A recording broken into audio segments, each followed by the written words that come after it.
Hi, everyone, and welcome to another episode of Govs on the Go Alumni Edition, a podcast featuring alumni from the College of Arts and Letters here at Austin Peay State University. My name is Dr. Buzz Hoon. I'm the dean of the college. I'm also the host of the podcast. And today I'm talking with Dr. Johnny Sparks, who graduated with not just one, but two communication degrees back in 2000 and 2002. Dr. Sparks, so great to have you on the podcast. Thank you very much. I'm honored to be here. Well, we're going to talk about all the things that you experienced growing up in this part of Tennessee, but we're going to start with a life update. Can you tell everybody what's going on? And obviously, I've called you Dr. Sparks, so that should give somebody a clue as to where you are, what you're doing. So I am currently in my 9th year as the leader, as the director of the School of Journalism and Strategic Communication at Ball State University. I say my 9th year of leadership. Previously, I was the chair of the then Department of Journalism. We became a school a few years ago, so I've been chair and director now, and I'm in my 9th year in that role. And I'm a professor here and also teach advertising as well as other courses as needed within the school. This year, I'm also serving as the president of the Association of Schools of Journalism and Mass Communication, which is a association dedicated to supporting deans, directors, and other leaders of journalism and mass communication programs around the country and now around the world. We expanded to an international association this year. So those are a couple things I'm doing right now. Okay, well that's great, and not too far away from Tennessee. I'm not sure if you get back to Tennessee anymore, or but it's so great to have you near us. Yes, well, thank you. And I was in Tennessee last weekend, so okay. It's always good to get back. Ball State University is just about a 4.5-5 hour drive. Great. That's terrific. Well, you, as I've alluded to, you are from, you mentioned that you grew up in Cheatham County, which is not too far from people here in Clarksville. So people are more familiar with the area than I am. But what was life like when you were growing up as a youngster in Cheatham County? So although we were only 22 minutes from the state capitol, just right off of Interstate 24 in the Joelton, Pleasant View area, it was a very rural area. It was definitely, small town USA. And I really had the pleasure of being in between two sort of larger hometowns. Nashville, of course, which was a bit closer, but it was also a very short drive up Interstate 24 to Clarksville. So really growing up in Cheatham County, you had the best of all worlds. So it was a wonderful, tight-knit community. And there were a lot of Austin Peay alum who were my teachers, as I was growing up as well. So very familiar with Austin Peay and also, the Montgomery County area felt like home.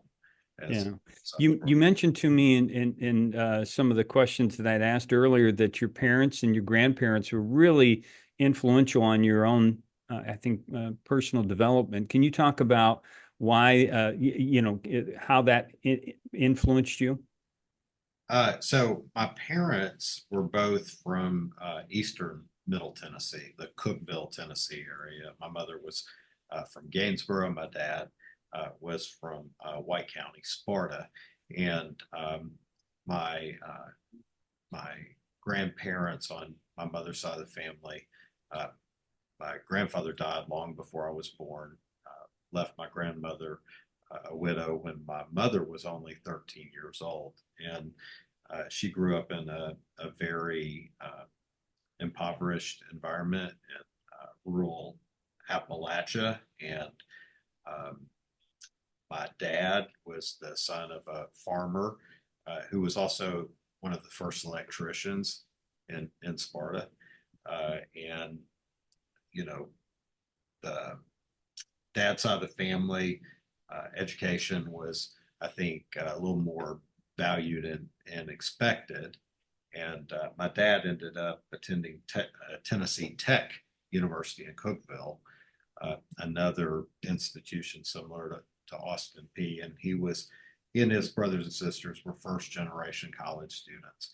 And on mom's side of the family, um, education was not something that was as valued necessarily, or it may have been that the opportunities just weren't there on that side of the family. But seeing that difference between lives that were fortified by having greater education and how people lived better lives, through being more educated and better prepared to go into the world.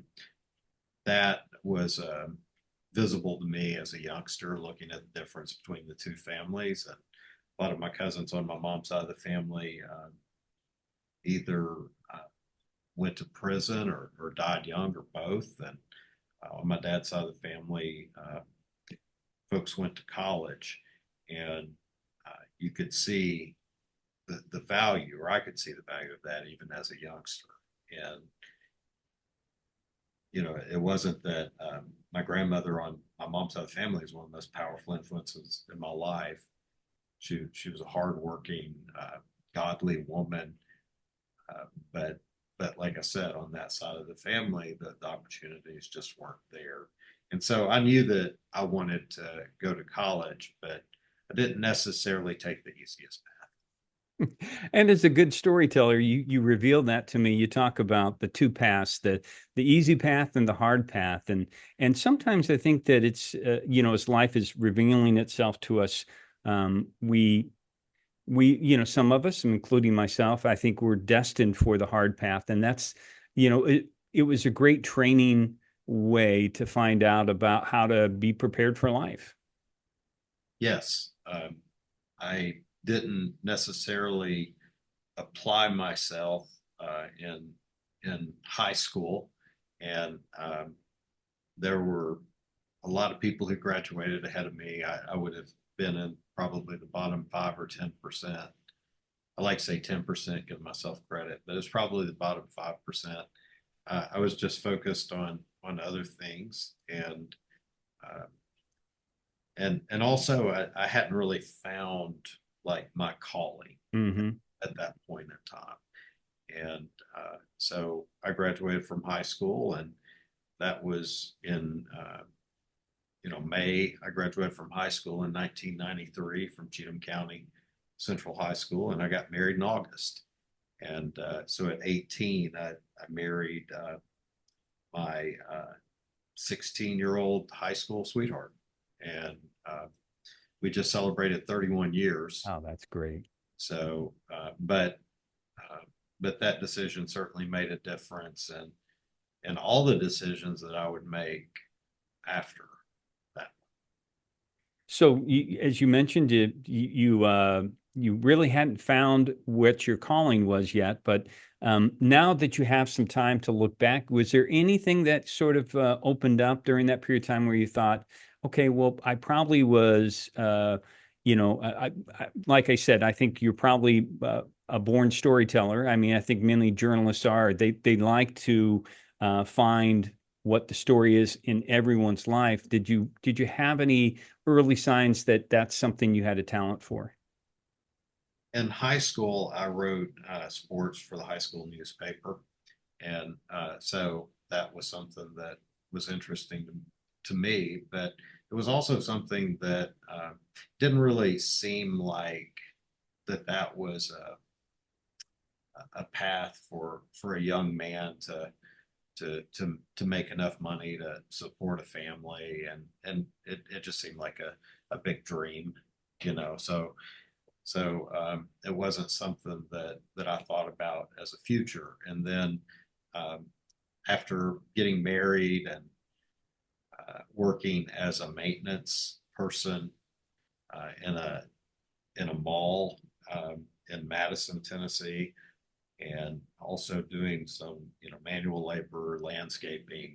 I decided that I wanted to try to go to school, so I started at Nashville Tech and in an electrical certificate program, because that was like the fastest way to get a degree and or to get a certificate and get to work.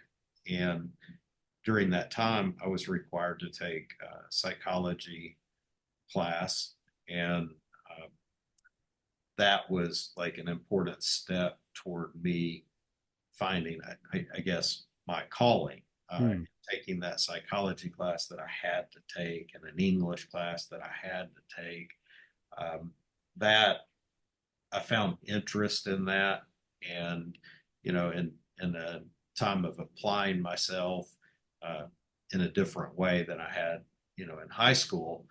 Uh, I, I felt like I enjoyed being a student and studying these things, writing and psychology. And then after getting involved in the classes at Nashville Tech, Nashville State Tech, I guess it is now, the community college, uh, someone suggested I check out student government. So I got involved in student government and ended up being the president of the Student Government Association. Well, I guess you did get involved. Yeah. And there was something called the Tennessee Intercollegiate State Legislature that I got involved in. Also, by virtue of being SGA president, I had the opportunity to attend the Tennessee Board of Regents meetings, which I had never associated with, I guess, well, university presidents and the like. So having the opportunity through association with those individuals, that also gave me a different career outlook about, things that might be possible in higher education. And that really, all of that just set the stage for what happened when I arrived at Austin Peay, where I really found my calling in an unexpected way. And as you mentioned to me, that once you got here at Austin Peay, you hit the ground running. You got involved with the Allstate, and also the student pub. You advisor were some of the things at the top of your list in terms of your memories. Also, I think I really like the fact that you mentioned you found a group of students that you really clicked with. People that you still keep in touch with, these students and are now colleagues and people that will forever be in your life. And I think that's really a great part of your story. Yes, it's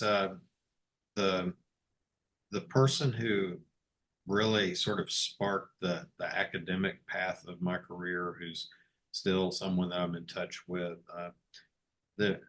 A fellow named Dr. Patrick Jablonski. That was one that I left off the list. But at a time that I was, trying to find my way in journalism, because I'd mentioned before I was interested in journalism and psychology.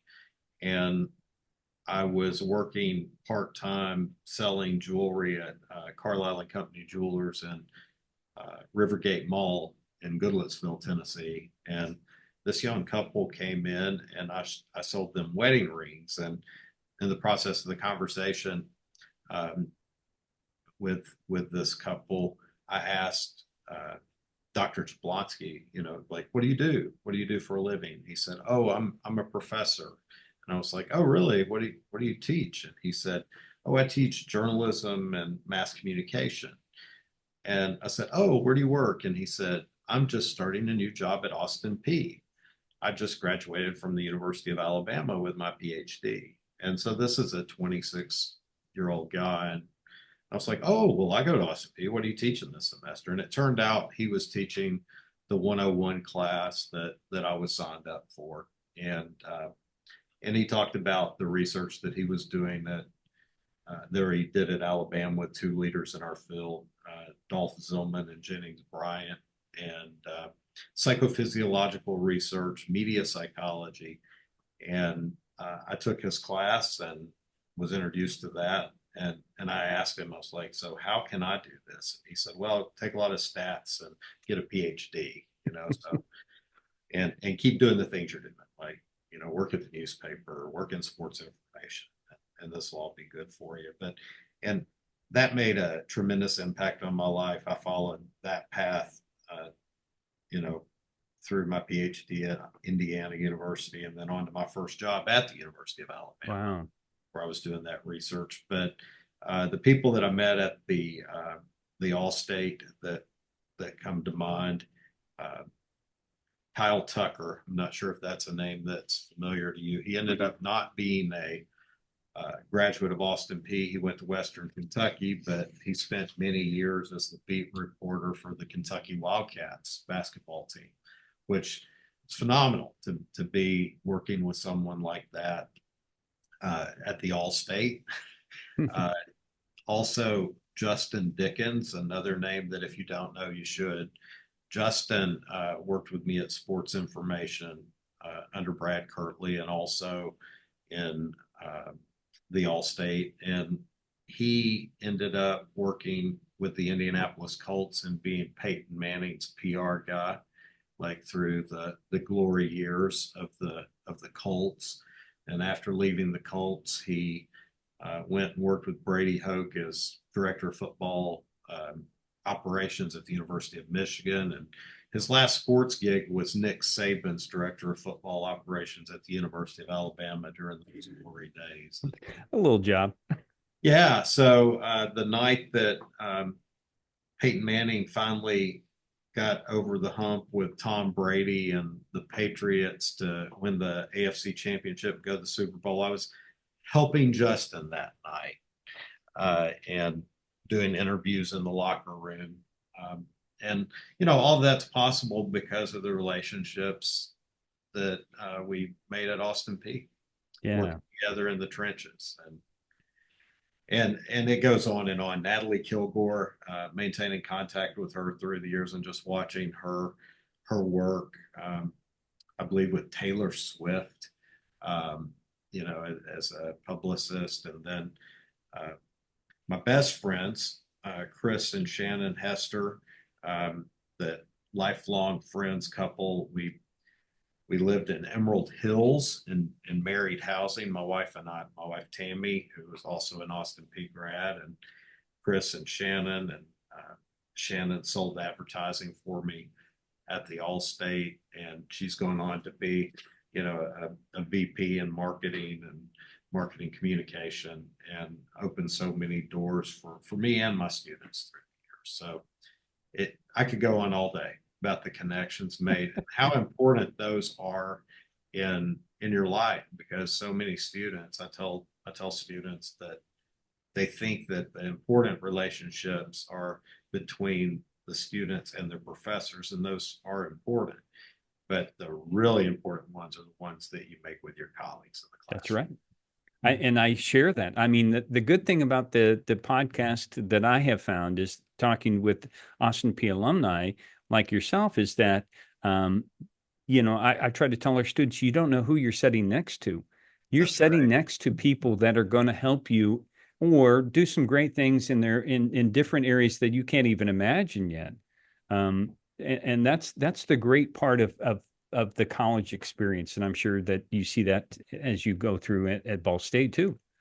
Absolutely. The students who realize, like, who understand how important those connections are, you see, like, as they go on out into the world, like they're able to multiply their difference.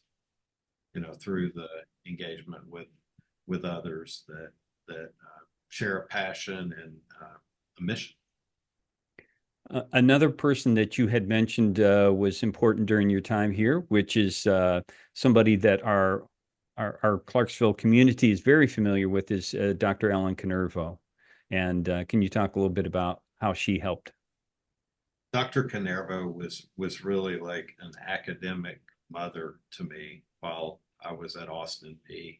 Uh, the the number of times that I would be waiting outside her door when she came back to her office, and she would invite me in, and she would clear a chair, and she would just provide the advice and the guidance that I needed in those moments. And at the time that I was, a young person, I didn't realize how significant the gift of her time was that she provided to me.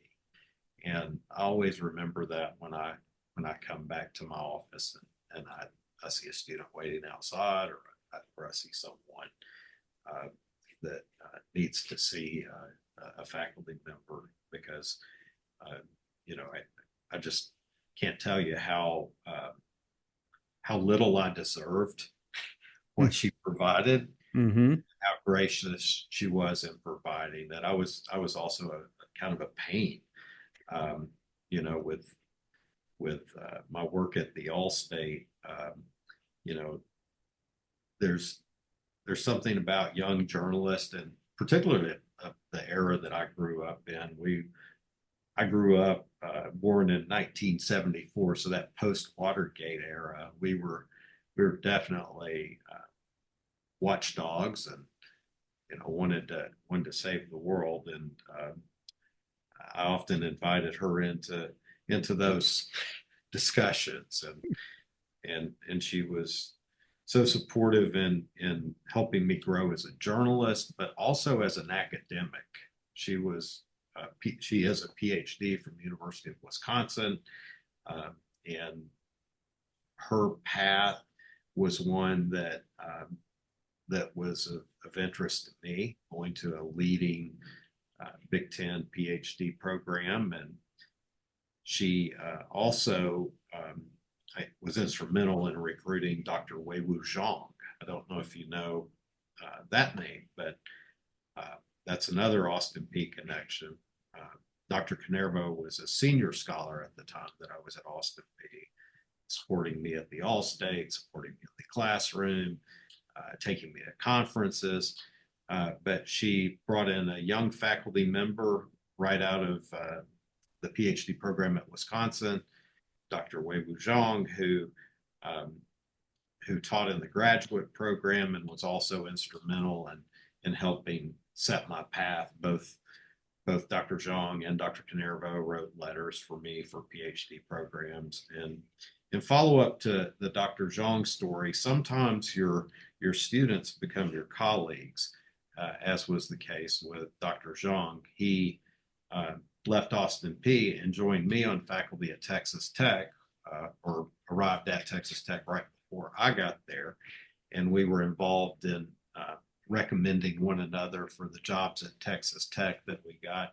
And now he is the associate dean here at Austin Peay, or I'm sorry, at Ball State. Austin Peay's on the mind today. Dr. Zhang is the associate dean here in the College of Communication, Information, and Media. He's on my faculty as a member of the faculty here in the school. So those ties just continue to be mutually beneficial. And I know that started with Dr. Kanervo, who I'm so grateful to for everything. She was such an important part.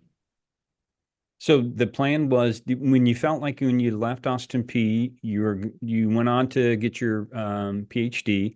Was the plan to always to teach? Did you find that passion? I had the passion of storytelling. I wanted to make a difference in lives through journalistic work. But by the time I graduated with my master's degree from Austin Peay, my son had been born. And, so I looked at the path of sports media relations, which Brad Kirtley, who was the longtime director of sports information at Austin Peay, had been a wonderful mentor and friend, and I felt well prepared to go to work in sports media relations, which is an 80-hour-a-week job for 20-hour pay. Mhm. So, Sad but true.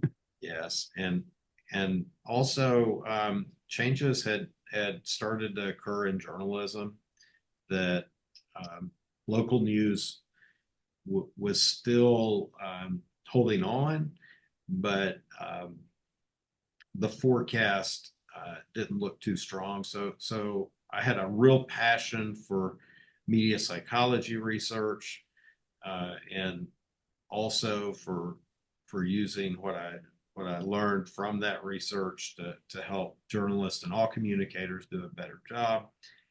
And it seemed like a more suitable approach for the lifestyle I wanted to live, to pursue an academic. So you had stops, I believe, at Alabama, Texas Tech, as you mentioned, Central Michigan, and all these times you continue to grow, not only as a professor but also a researcher, and eventually you also get into leadership, as you mentioned there. How did I think my first question is about the leadership end of this. Did you ever expect that part? To step into a role like that, is that just part of your continued growth? Going back, like now that you've heard so much of the story and the listeners have, uh, SGA president, that was like the first real taste of leadership I had. And then the first experience that I had in leadership was as the editor in chief of the All-State. That experience was life changing, because I can't even think of another leadership role in which I've had more autonomy and authority than I did as a 20-year-old, editor in chief of a student newspaper.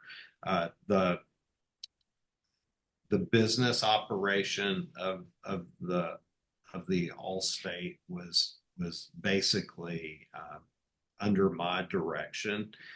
The editorial content was under my direction, so the editorial staff, and we were working together as a team to make all the important decisions with Tammy Bryant, who's another name. I'm not sure if Tammy's still at Austin Peay, but Tammy Bryant was really, she wasn't our official advisor, but she was like the director of student media, working through the Office of Student Affairs. And she believed, and the leadership at Austin Peay believed that the business autonomy and the editorial freedom went hand in hand. Yeah. So we were given tremendous authority over our own publication. And so I was making big decisions about content and business, and I really enjoyed it. I really enjoyed working with others, like on our team, to make those decisions. And so it got in my blood, and it really stayed there,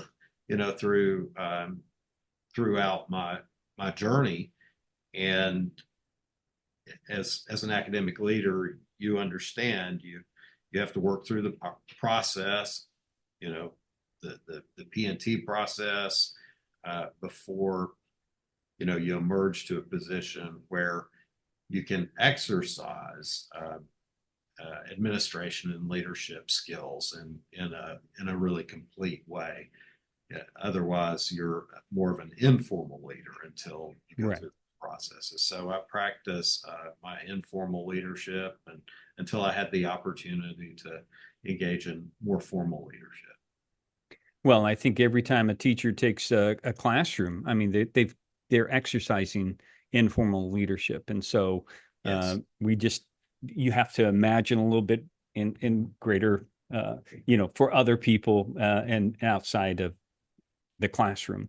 You mentioned the field of journalism, an ever evolving discipline, especially since you've been in it, since Yes. I've been around. What are some of the biggest challenges you have to try to navigate with your students in terms of helping them continue on to be the next generation? Uh, over the course of my lifetime and my career and my time as an academic and student, I've seen some major paradigm shifts. Really, looking back to, I look at a couple of dates as key. 1995, which was the year before I started at Austin Peay, and I think about Windows 95 and how that changed the world for me. Computers became accessible to people like me who weren't, computer geeks or programmers. And so that allowed one level of engagement or a new level of engagement with the technology, the internet. When I was at Austin Peay, they were challenged to get connected. That's what we were doing. That it was super exciting. We were getting on the internet at Austin Peay, and then 2007, the iPhone, and those were like two critical moments in, I think, how audiences engage with journalism, with media, and the professions and the academy really focused on how to do journalism and media in the new context. But what the field and the academy really failed to do was to see that these new tools were changing how people thought about everything. Yes. And so we retooled without sufficiently rethinking. And I think we've seen the results now. And I don't even know if it was possible necessarily in real time to, as quickly as things moved, to understand what was happening or to even begin that process of rethinking everything. But, the basic assumptions about, audience and media, everything is up for grabs right now. So with students, I just really encourage our students to think and do, not just simply do, and to be adaptive. The arts and letters, arts and sciences, those are things that I think, because of business reasons and a lot of forces in higher education that,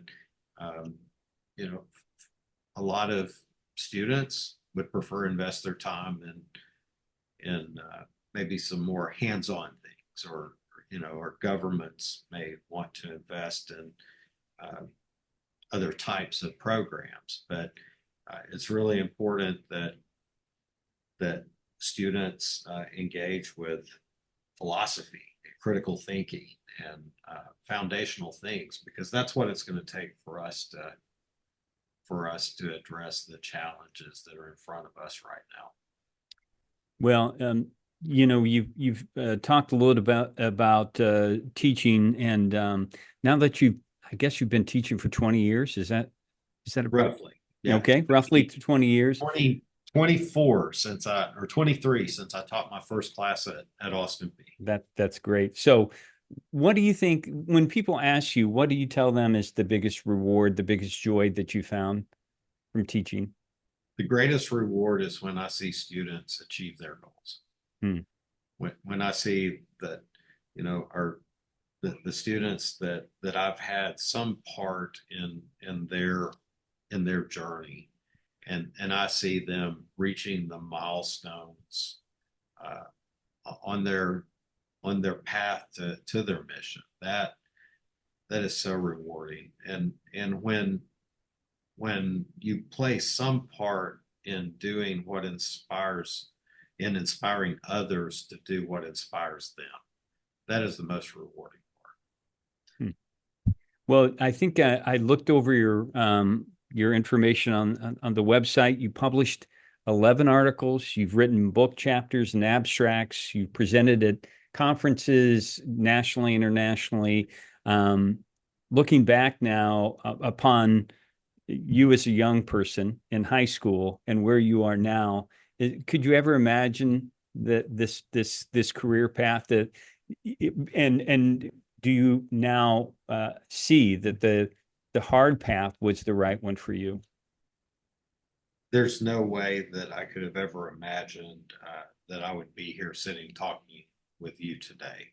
That like um, this summer, I was actually talking with some of our students who were on a study abroad uh,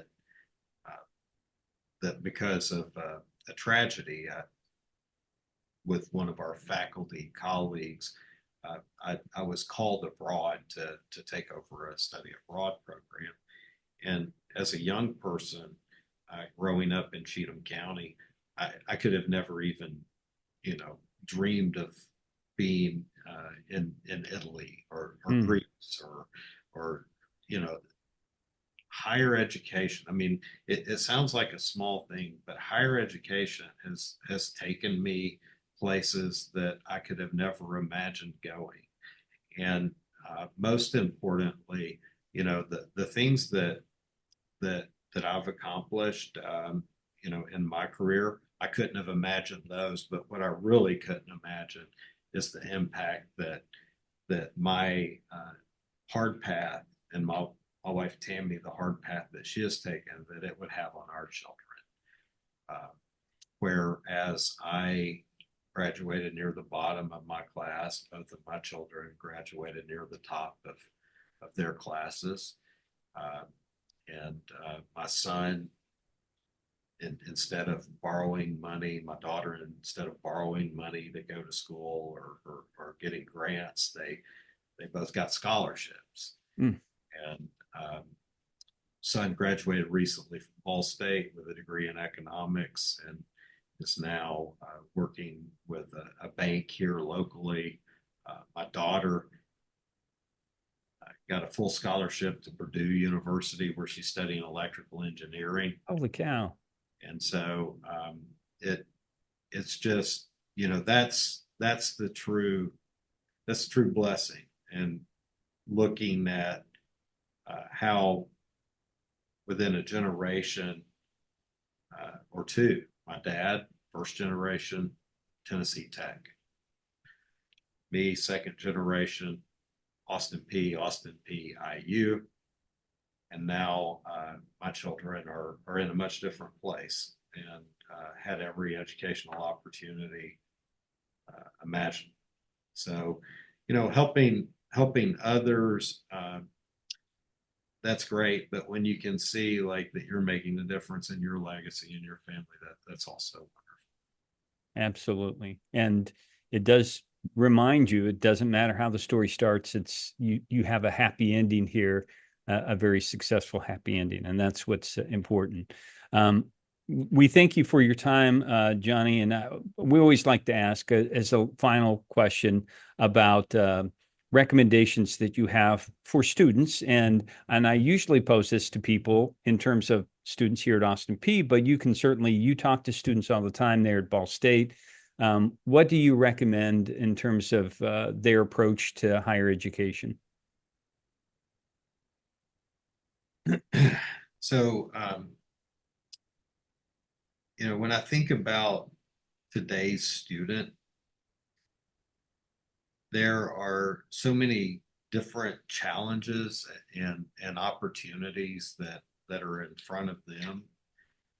But there are still some very basic things that I believe can make a huge difference in their lives. And uh, while they're at Austin Peay, I would encourage them to take advantage of every opportunity. And I am going to give an example of one decision that I made while I was at Austin Peay that I think may have been one of the most important and critical decisions that I made.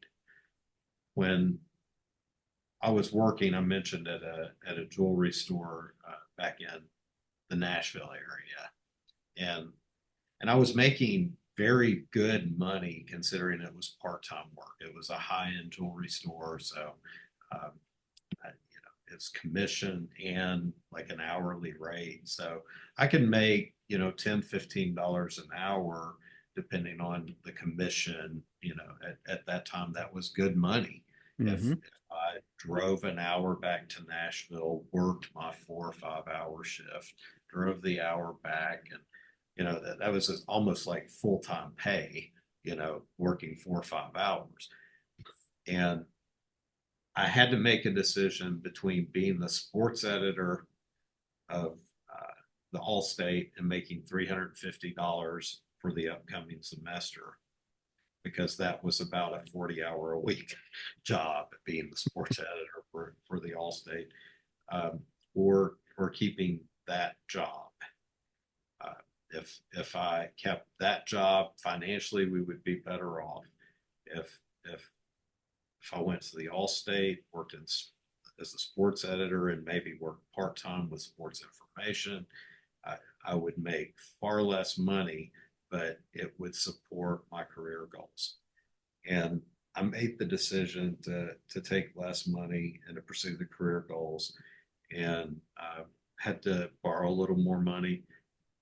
But I genuinely believe if I'd made the other decision, I would probably still be working in the jewelry store. And there's nothing wrong with that. Nothing wrong with working in the jewelry store. Nothing wrong with that for someone else, but that wasn't the right path for me.